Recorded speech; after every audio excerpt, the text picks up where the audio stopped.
Hello again. So now we have the third and final lecture corresponding with the cardiovascular system and aerobic exercise.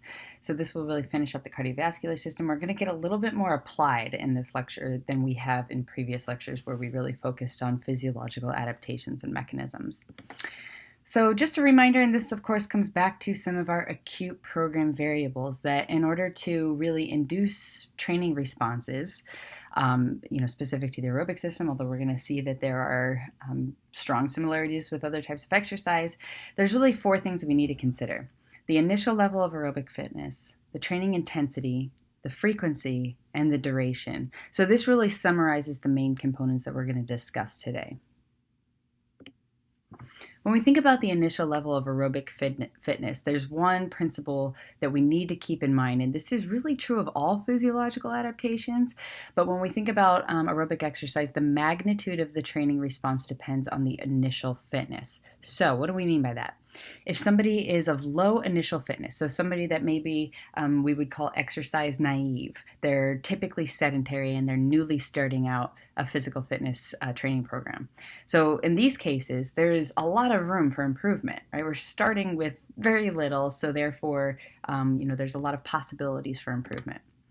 On the flip side, if somebody is already starting with high initial fitness, there's relatively small room for improvement. So they will definitely improve, but the magnitude of improvement will be less than those with low initial fitness. So this actually has a term called the ceiling effect that we've really been talking about here. So especially when we think about those with high initial fitness, the ceiling effect kind of represents that they don't have much room between them and the ceiling. That is, them and the maximal possible adaptations that occur. Now, when we think about training intensity, of course, adaptations are going to relate back to the level of intensity that was imposed. So if we have a stronger intensity, we're probably going to get a bigger magnitude of responses and adaptations. Now that's going back to, though, what is the goal of this person's physical activity program? So if they are looking to perform better, now we really want to start pushing levels of intensity. If this is more for health reasons or just beginning a training program, we really don't need to push the intensity that much and we'll still see improvements. Okay, so first we need to think about how do we express exercise intensity? And we've already talked about some of these, of course. So especially relative metabolic level expressed as percent VO2 max. Okay, so we know what VO2 max is. If we know what somebody's VO2 max is, we can then go back and say, okay, what is just slightly under their max? So 85% of their VO2 max, which would still be a strong intensity, but it's sustainable for a longer period of time compared to if you were to ask them to work maximally, they'd only be able to do that for, a minute or two, maybe. So that's one way to do it. But you see there's some other ones in here. We could look at energy expended per unit time. So for example, if that level of that exercise is equating to 9 kilocalories per minute in order to sustain it. You could also look at power output. So this might be kilograms or kilogram meters per minute, or it might be watts. Watts tends to be a little bit more common. So if you've ever gotten on a cycle ergometer or, one of the stationary bikes in the gym, a lot of times you'll see that the output for intensity is watts on those. So that's another way to look at it. We could also look at the lactate threshold or onset of blood lactate. So we're going to talk more about this later today, so I'm not going to talk in detail about that now. We could also use heart rate, and there's a variety of different ways to do this. Some are a little bit more effective than others, but we could look at percent of heart rate max. So we could calculate somebody's maximum heart rate and then drop it down a little bit to say that's the level of intensity to induce an adaptation that you can do for a given period of time. You could also use METs, which stands for a resting metabolic equivalent. I'm going to talk about that in greater detail. So this really corresponds to 1 MET represents the amount of energy needed at rest. So really just the amount of energy you need to maintain homeostasis. And so if you have multiples of what you would need to maintain homeostasis, that can be used as a level of intensity. So for example, 6 METs would be a fairly moderate to high intensity type exercise. We could also use something less physiological and look at perception, sort of a subjective rating called the rating of perceived exertion. And I'm going to talk in greater detail about that as well. So basically, if we want to think about training intensity, we have to know how to measure it first, of course. Okay, so this is what we talked about with METs. That's the metabolic equivalence. So we know that 1 MET is what you're doing at rest. If we look at an intro Pilates class, this is about 3.5 METs. So you're looking at, they kind of have a different category to represent that here. So how many calories per 30 minutes you would burn. You can see that they also have some gradations here of who this is for. So better for lighter workouts and beginners, better for harder workouts and experienced exercisers as we go down towards the list. So walking very briskly would be, 4 miles per hour would be 5 METs. Weightlifting, vigorous weightlifting would be 6 METs. Swimming, front crawl, slow pace would be 8 METs. Boot camp type calisthenic exercises that are considered vigorous would be something like 8 METs. So you can see we're increasing the number of calories you burn during a given time, of course, as well. And lastly, running, about a 9-minute mile would be 11 METs. So we're going to get back to a lot of those different ways that we can describe intensity, but I want to start thinking a little bit more broadly and incorporate some more variables here with respect to training techniques and how you can induce adaptations. So one way is to train at a percentage of heart rate max. As I mentioned, that's another way we can look at intensity. So if you're new to exercise, capacity improves if the exercise intensity maintains heart rate between 55 and 70% of your maximum heart rate. Okay, so I want you to keep that number in mind because we're going to talk about those who are not new to exercise and are a little bit more physically fit, although that's a word that's kind of ambiguous. We normally don't like to use the word fit or fitness in the exercise world because it's difficult to define, but we'll use that here. So you can still get adaptations without performing really strenuous physical activity. And that's important to remember going back to the goals. If you have somebody who's just trying to become more healthy, perhaps they're even trying to lose a little bit of weight along the way, you don't have to have them strenuously exercising. And that's always something important to remember with respect to retention. If you have somebody that's not used to exercising and you put them through a really vigorous exercise program, they're going to get really sore. They're not going to have a good time, right? This is going to be not a comfortable situation. And more often than not, they don't sustain the program. They don't come back. They stop exercising. So it's always important to really start slow, really work within a comfort zone. And then as that person becomes more physically fit and more accustomed to exercise, they tend to also get better at pushing themselves. So there's more room for discomfort. Now, for more healthy, more active persons, we can increase this intensity to somewhere around 65 to 70% heart rate max. This would be for moderate activity. So this would be sort of the equivalent of somebody new to exercise. So we can increase this a little bit. And this is moderate again. So we can increase this even more if we want more intense exercises. I'll show you in a second. Now, even if we're starting with these ranges, you do need to increase periodically in order to achieve the desired exercise heart rate. Because if you remember from the last lecture, that's an adaptation, right? Our heart rate does decrease at sub-maximal exercises, so it would be within this range. So if our absolute heart rate decreases, we need to constantly adjust our intensity. We need to constantly monitor what our heart rate is for a given exercise intensity. So for example, let's say before I really start creating some adaptations, I just started this exercise program. I'm running at 10-minute per mile pace. Okay, so that's maybe sort of tough for me at first, and my heart rate is in the 65% range. So 10 minutes per mile equates to 65% of my maximal heart rate.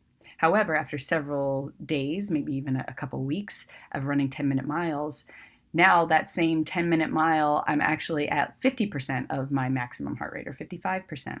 So now I have to increase the intensity, right? So in order to get back up to 65 to 70% of my heart rate max, I'm going to have to run faster. So maybe I'm actually now doing 9-minute miles. So this is something you have to, adjust constantly. Now, if the exercise intensity progression does not adjust, of course, then it is a lower intensity maintenance type program. So you would maintain your adaptations, but you would not see any additional new adaptations. So we've talked about heart rate max before, and I used the equation 220 minus your age. So this is the really quick and dirty way of doing it. There have been numerous equations proposed following that one that have been suggested to be more accurate. So using a little bit more of a more complicated statistical approach, a regression equation, right? So That's what we see here. So this one's a little bit more accurate if you do 206.9 minus 0.67 times your age. And so you can see the comparison down here of these two. And you can see actually, in the earlier to mid years of life, they're pretty darn close. And that's why most of the time, unless you're working with an older person, 220 minus your age is pretty darn close, and you can use that with comfort. But as you start to age, so it looks like, after age 50 or so, there becomes more and more of a difference with these equations, such that, even around here, we're looking at, almost 10 beats per minute difference. So it does make sense. This bottom one is actually more accurate, especially as we age. So this is a more accurate equation, this modified one, as we age. We talked about percent of heart rate max, and that's really the figure that you're seeing here. And there's so many different variations of these that people can use for different types of activities. This is a really, really common training tool for people who train aerobically. So this is really focusing on those zones where you could see adaptations. You see the green-blue kind of dots down here are 60% of your heart rate max. We have 70% heart rate max, 90% heart rate max, and this would be the maximum heart rate, age-predicted maximum heart rate.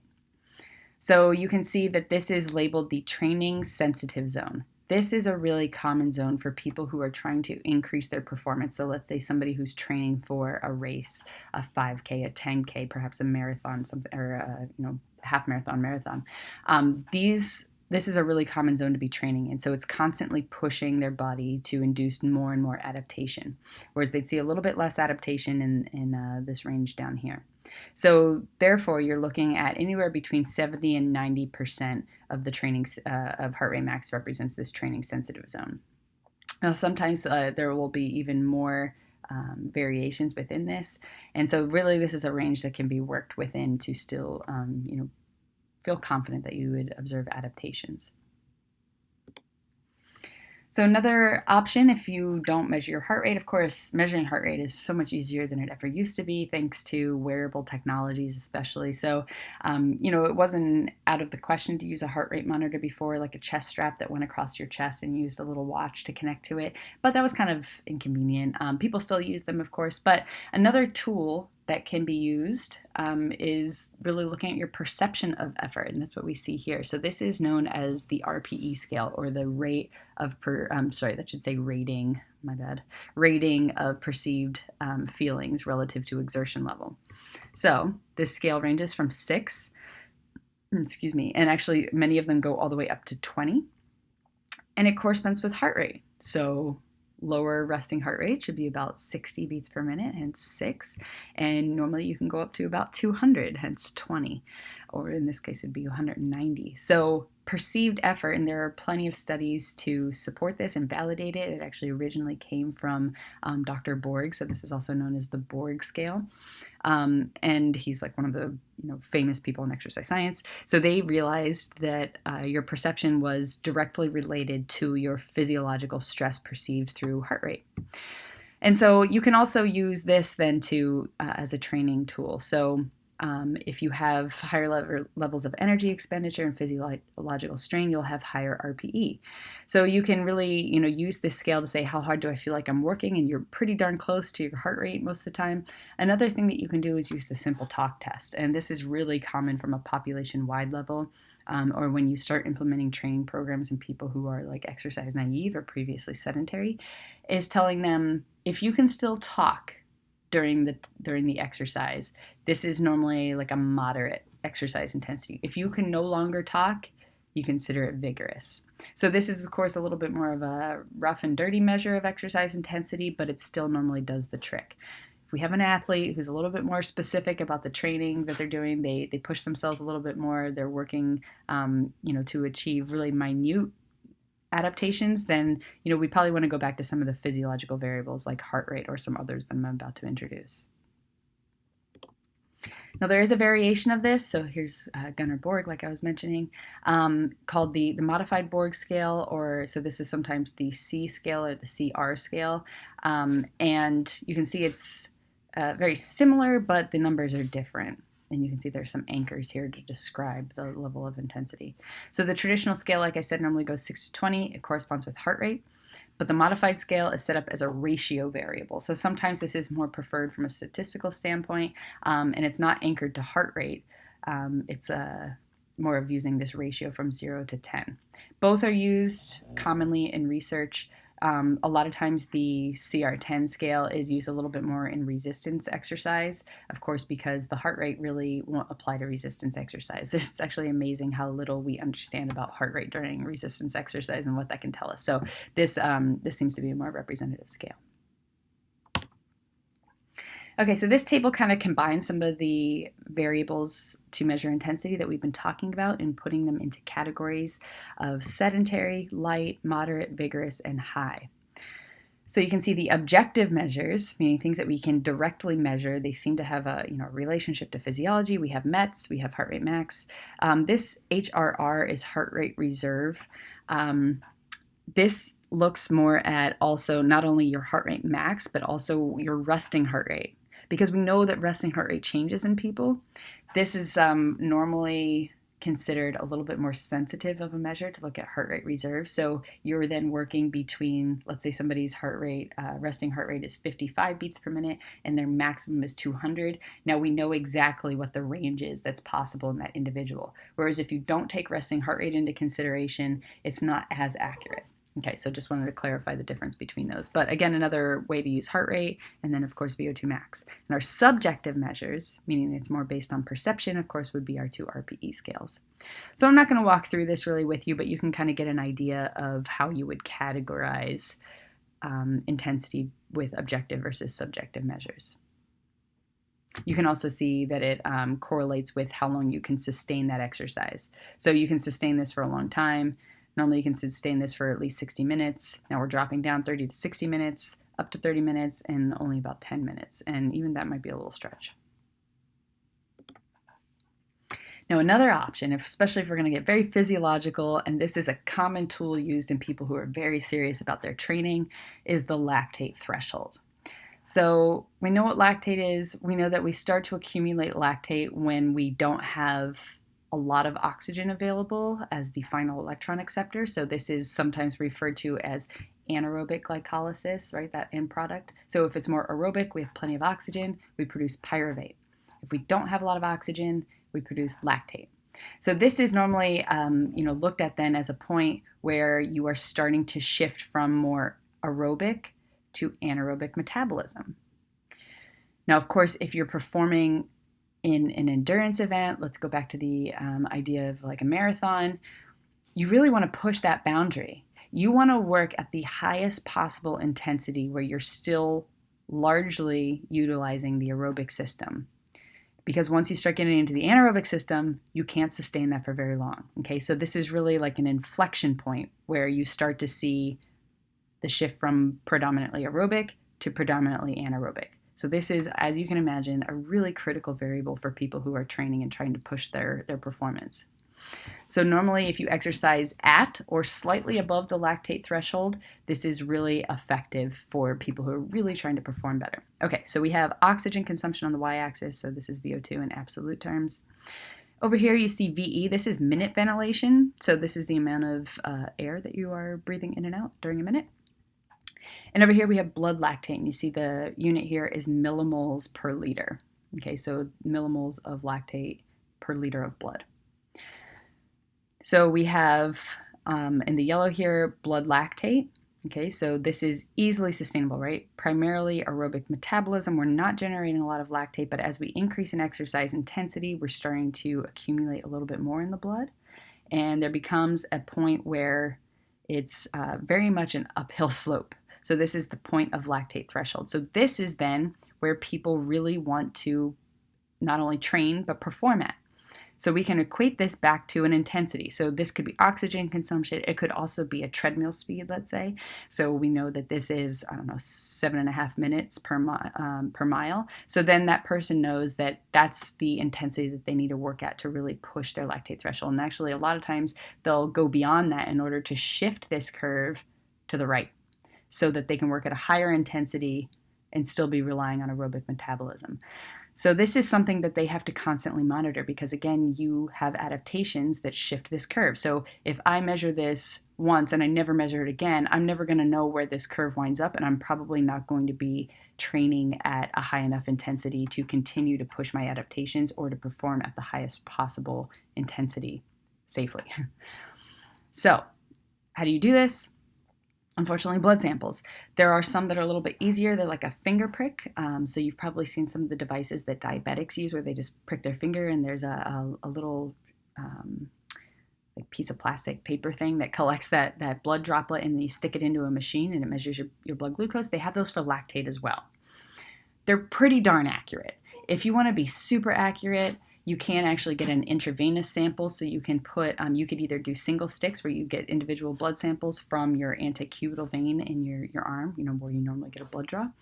You can also put a catheter there. So you can have, it's sort of like a PICC line, if you've ever heard of those in the hospital. So it's a small tube that actually stays in your arm so that you can do multiple blood draws. And that's what's necessary to perform this test, because that's what you're looking at here with each one of these dots, right? Here's a blood sample, here's a blood sample, all the way up. So you have to have a lot of blood samples so that you can see where this point of inflection is here. So as you can imagine, this is something that only very serious athletes tend to use. Now, another thing that was discovered after this is that there's a similar relationship with the ventilatory threshold. And this should make sense to you. Okay, so they're at the point at which you can no longer really sustain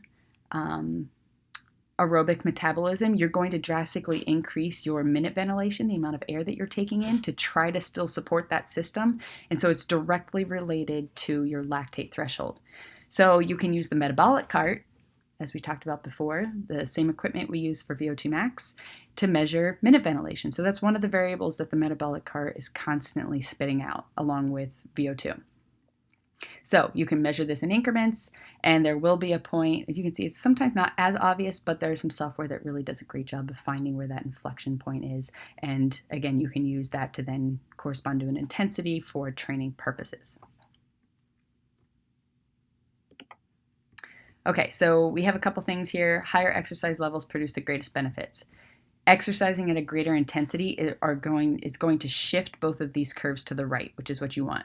Okay, so you have to exercise at a high intensity in order to make that shift happen. Low intensities will do absolutely nothing. You need to evaluate blood lactate exercise intensity relationship. So like I mentioned before, okay, so here's the inflection point. What's the intensity that corresponds with that inflection point? And it needs to be adjusted as fitness improves. So this needs to be something that is measured on a regular basis. So this is a good example of showing how you can determine exercise intensity based on the lactate concentration in the blood, the buildup. And so that's exactly what we saw before. So in this case, 4 millimoles, which is normally pretty standard for people where they start to see that inflection point. So 4 millimoles is very common. But of course, the intensity at which people experience that 4 millimolar concentration in the blood will be different. So for some people, it might be, 10 kilometers an hour. For some people, it might be 15 kilometers an hour. But again, you can use this information to get back at, okay, what's the intensity then where I started to shift predominantly to aerobic or anaerobic exercise. Okay, so we have here a distinction between percent heart rate max and lactate threshold. Percent heart rate max method establishes level of exercise stress to overload the central circulation. Okay, so we need to think then, what do these variables actually tell us about physiology? We know that heart rate max is really focusing on the heart, right? So central circulation. Whereas the lactate threshold is focusing more on what's going on in the muscles, because that lactate is being produced in the skeletal muscle as it's working. And then it gets shuttled out into the blood to then, of course, be cleared by other tissues. So remember, the liver can use it to convert it back to pyruvate to use it for energy, for example. So we are looking at two different things, right? So we can look at stress on the cardiovascular system. We can look at stress on the muscular system. Always important to remember what these variables really come back to physiologically. So that's really what we just discussed here. Lactate threshold reflects the capacity of the peripheral vasculature and the active muscles to sustain steady state aerobic metabolism. Okay, so now let's get even more applied and think about our acute program variables. with respect to training. Now, duration's kind of a funny one with aerobic training. There doesn't appear to be a threshold per workout for optimal aerobic improvement. So, for example, there doesn't seem to be any huge difference for aerobic improvement physiologically between a 10-minute bout and like a 30-minute bout. However, always important to consider, why are you performing this? If you are somebody who is training for a half marathon, of course you want to push the duration because that's mimicking the event that you're about to perform in. Okay, so if a threshold exists, so for example, it takes at least 10 minutes of a workout to have an optimal aerobic improvement, there are some things that need to be considered. Total work accomplished, so the volume, the exercise intensity, the training frequency, and the initial fitness level. So there's basically a lot of complexity into figuring out if this threshold exists, and there's a lot of individual components here. I'm not going to talk too much more about this. It doesn't seem to be something that's really stressed in trying to improve someone's aerobic training outcomes. Frequency, however, does make a difference. So more frequent, the better, pretty much, and especially when training at lower intensities. Now, there has been a lot of work recently that's looked at what happens when you train at higher intensities, and we'll talk a little bit about that, especially when we get into maintenance, and that's another complicated topic. But essentially what you want to see is that unless you're training really, really vigorously, if you're looking at lower, moderate intensity type training programs, more frequent the better. Now, another thing to consider is that if you increase the quantity, so the frequency of exercise bouts throughout a week, let's say, this is also contributing to considerable kilocalorie expenditure that's associated with improvements in well-being and health. So this is kind of getting in the topic of weight loss, which we're going to dive in more detail later in the semester. But there are some recommendations. Of course, the longer the better, basically. We know that depending on how long you train for, and of course then how frequently you perform that bout of exercise throughout the week, is going to equate to more kilocalorie expenditure and therefore more weight loss. So there are some people that suggest for weight loss you should really be focusing on at least 60 minutes at a sufficient intensity, so we're talking like moderate intensity, to expend 300 kilocalories or more. Okay, so that's long, right? Just for, in this, depending on the intensity, will be anywhere between like 300 and 600 kilocalories most of the time is what we're looking at there. So that's, not that many kilocalories for a really long period of time. And I want you to think about feasibility. Can you really convince people to exercise in 60-minute bouts? That's tough to do. Okay, so we'll talk more about weight loss and exercise, but just kind of keep that in mind. It's a difficult thing. Most programs take place 3 days per week, usually with a rest day, separating workout days. And here's an example of that. And you can see there's some variation. And that's also very important. There are some weeks where you want to stress the body a little bit more. And then there are some weeks where you really need to back off in order to give yourself rest to prevent something called overtraining, which we're going to touch base on at the end of today's lecture. So you can see, for example, you might have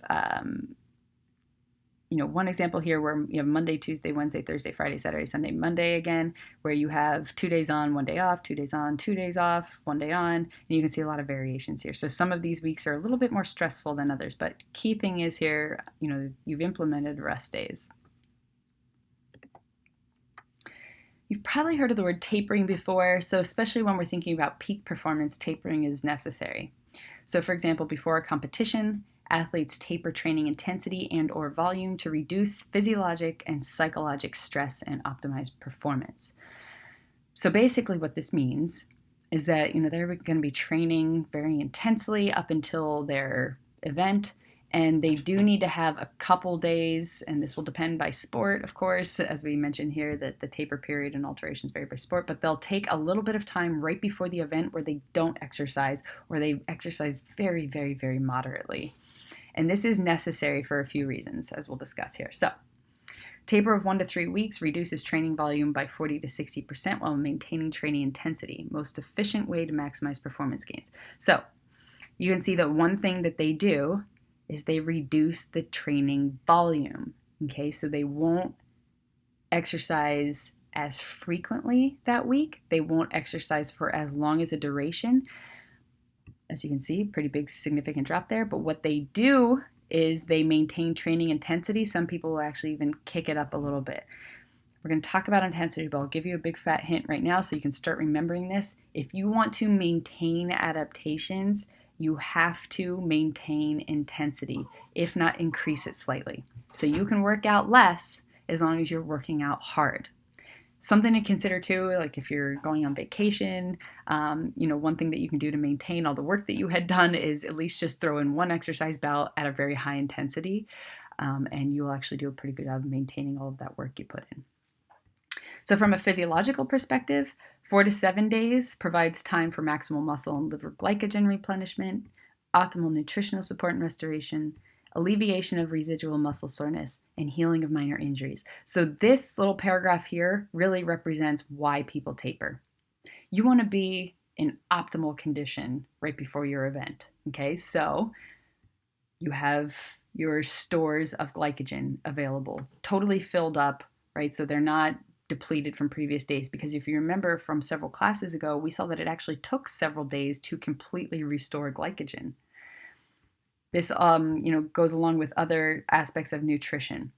It also corresponds with muscle soreness. So you don't want to be sore at all if you're trying to perform at a peak level.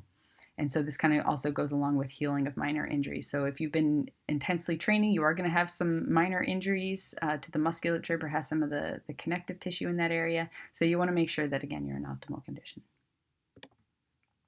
Okay, so I already gave you the hint on the maintenance of adaptations, but here it is in writing. Big component of exercise training. If you want to maintain, you can reduce the frequency and the duration of training, but intensity is key, and there have been numerous people that have published on this and really found this to be true. If you maintain the intensity and actually even increase it a little bit, you will maintain those adaptations that you accrued. Okay, so how do people actually do this? Different paradigms, different ideas on how to train aerobically. One aspect is interval training. You've probably heard of this before, so this is really repeated activity bouts with brief rest periods, and this permits a completion of intense exercise without appreciable fatigue.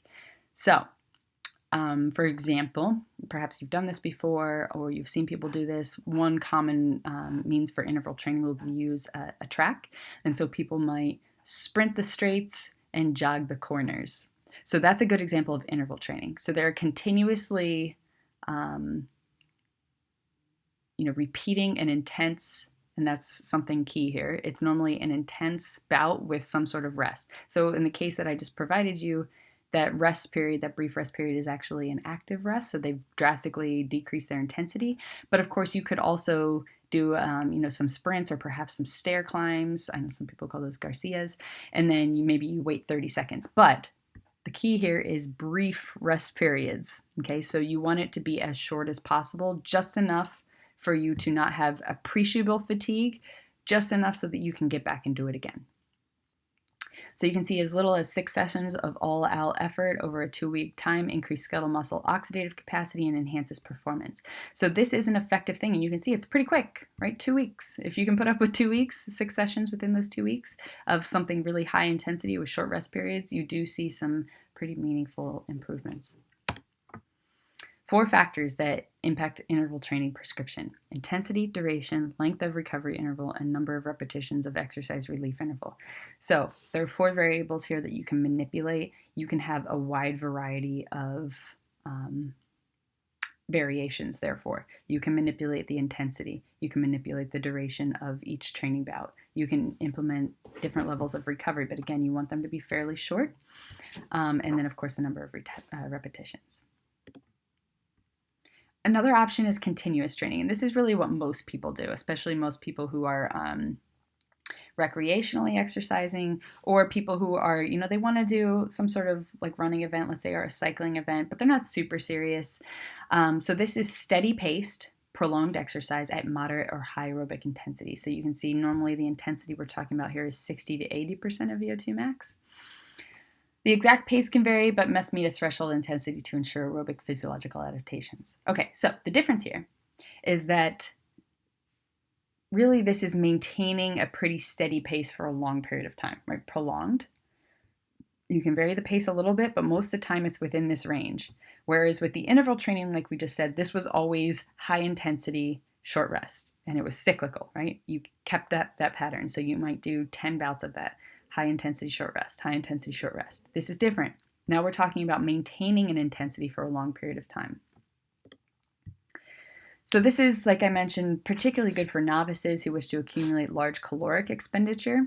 So again, because it's prolonged and still at a moderate or high intensity, they're going to burn more calories with continuous training than they probably would with interval training. It also allows endurance athletes to exercise at nearly the same intensity as in competition. So you're getting more sport specific, as we mentioned, specificity. It's important to consider. If I am training for a half marathon, I could use interval training to really, jumpstart or really push my physiological adaptations, but I wouldn't want to do that later into my training program. I could do that early in the training process, but eventually I'm going to want to do continuous training because I'm going to want it to mimic as close as possible the event that I'm about to perform in. So clearly, continuous training is much more similar to something like a half marathon than interval training is to a half marathon.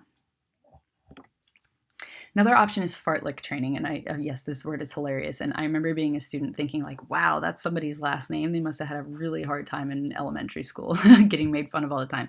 But turns out that's not somebody's name. That's actually a Swedish word, and it means speed play. So fartlek training is sort of similar to interval training. You can see alternate running at fast and slow speeds, but the key difference here is over level and hilly terrain. So they mix hilly terrain in there. Now, sometimes people really won't manipulate the speeds as much, but they'll really manipulate the slope here, the terrain. And it, again, is kind of depending on what your goals are. So this is particularly useful for people who want to stimulate a little bit more muscle growth. It's a little bit more stimulating in that sense than some of our other options on a flat terrain. But of course, let's say you have somebody that competes in running on hilly terrain. Of course, there's some specificity there. So a lot of trail running. So there can be long distance events inside, trails and mountains and trees and stuff like that. So this is clearly more appropriate. So in this case, a lot of times they build their training scheme on how it feels. So really gauging exercise intensity based on the rating of perceived exertion. So remember that was that scale from 6 to 20 or from, that goes up to 10. So this is especially nice to mix it up sometimes, either general conditioning or off-seasoning. And so especially if it's off-season, a lot of times people will include this into their workouts because it's just a little bit more fun. It varies it up. A lot of people do tend to appreciate running in the woods a little bit more than they do like on a street. It's just a little bit more interesting to look at. So that's another thing to consider as well. Okay, so we're briefly going to discuss the concept of overtraining, although I got to tell you right now, I hate talking about overtraining because it's really complicated and we really don't know that much about it because there's so much variation from individual to individual, but we'll touch on some of the basics, or at least what we do have an understanding of. So overtraining is when a person fails to adapt to training, so performance deteriorates. It becomes difficult to fully recover from workouts.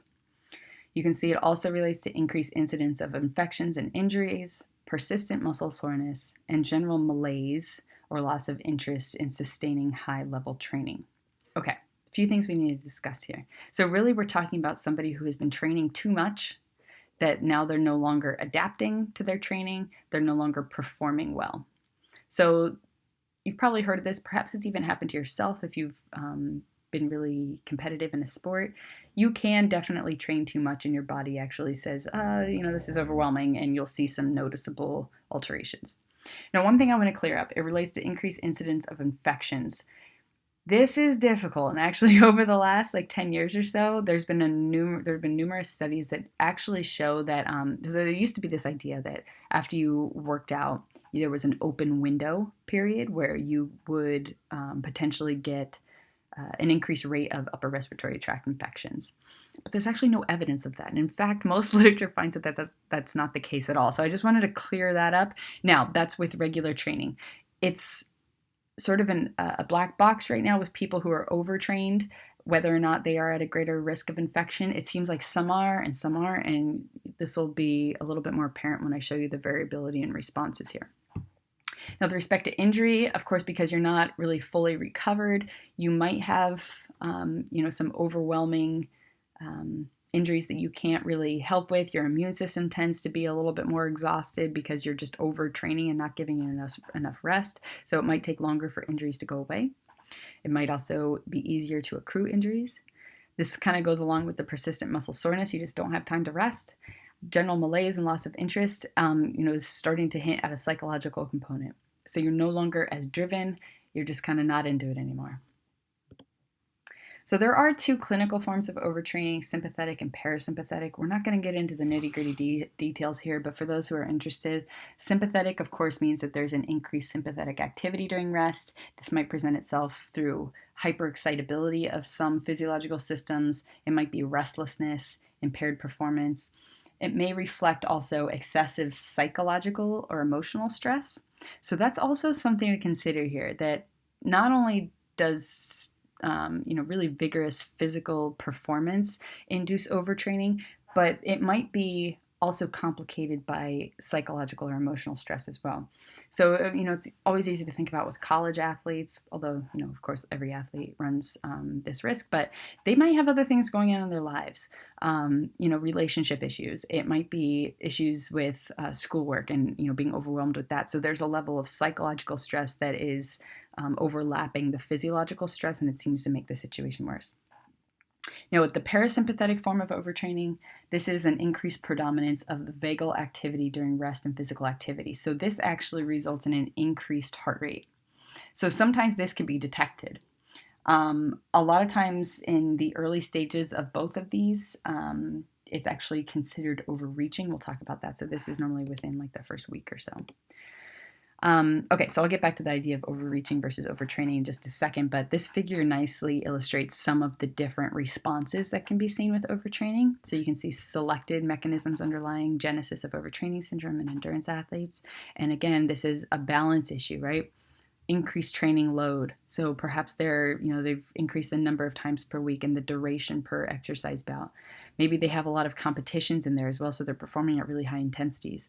There might be some non-training stress factors, again, those psychological, emotional issues. And on the flip side, they're not getting enough time to recover.